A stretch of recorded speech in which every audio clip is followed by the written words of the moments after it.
తెలంగాణకి సంబంధించినవి. అయితే ఒకప్పుడు అన్ని కలిసి ఉండేవి కదా, ఇప్పుడంటే వేరే అయిపోయినాం. కానీ ఒకప్పుడు అందరు కలిసి ఉన్నప్పుడు ఏమైంది, అందరికి అన్ని అందేవి అనమాట. అయితే సాక్షి వంటి దినపత్రికలు నేడు బహుళ ప్రచారంలో ఉన్నాయి.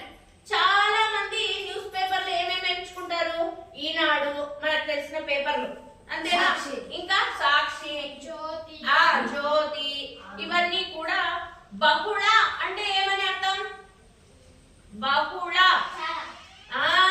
చాలా ప్రచారం అంటే చాలా బాగా అందరికి చిన్న నుంచి పెద్దవాళ్ళ వరకు కూడా ఈ న్యూస్ పేపర్లు అన్నవి మనకు బాగా తెలుసు. ఇప్పుడు ఉదాహరణకి నువ్వు ఉన్నావు, పేపర్లు ఏ ఏ పేపర్లు నీకు తెలుసు అంటే నువ్వు చెప్తావా, ఏ ఏ పేపర్స్ తెలుసు నీకు, న్యూస్ పేపర్స్ పేర్లు ఇప్పుడు చెప్పినాను కదా, నువ్వు చెప్పు.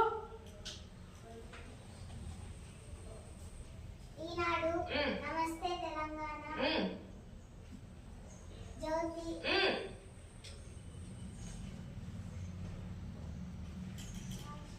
సాక్షి. ఓకే, బాగా ప్రచారంలో ఉన్నవి. ఒకప్పుడు ఏం చేసేవాళ్ళంటే కొంచెం చిన్నప్పుడు, నేను చిన్నగా ఉన్నప్పుడు సాయంకాల దినపత్రిక అని కూడా వచ్చేది. అంటే ఈవినింగ్ టైమ్స్ వచ్చేది. అంటే ఏమి, పొద్దున పూట మామూలుగా పేపర్ వచ్చేది, సాయంత్రం కూడా ఒకప్పుడు దినపత్రిక అనేది కూడా వచ్చేది. కాకపోతే ఇప్పుడు అది లేదు.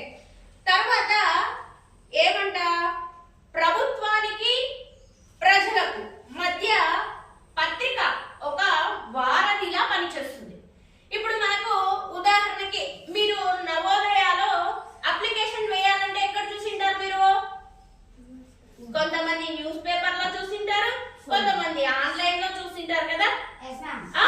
అంటే ఏమి, ప్రభుత్వం ఇచ్చే సూచనలు, ప్రభుత్వం ఏదైనా నోటిఫికేషన్ ఏదైనా పంపింటుందనుకో, అది తెలియాలంటే ఎక్కడి నుంచి మనకు తెలుస్తుంది, అంటే ఏమి, ప్రభుత్వానికి ప్రజలకు ఈ న్యూస్ పేపర్ అనేది ఒక వారధిలా పని చేస్తుంది.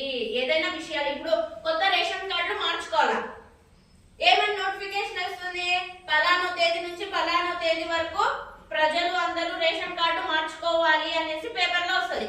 పేపర్ లో వచ్చిన తర్వాత ఇప్పుడు ఈ మధ్యలో ఆన్లైన్ ఎక్కువ ఉంది కాబట్టి ఆన్లైన్ లో కూడా వస్తుంది. కాబట్టి ప్రజలకి ప్రభుత్వానికి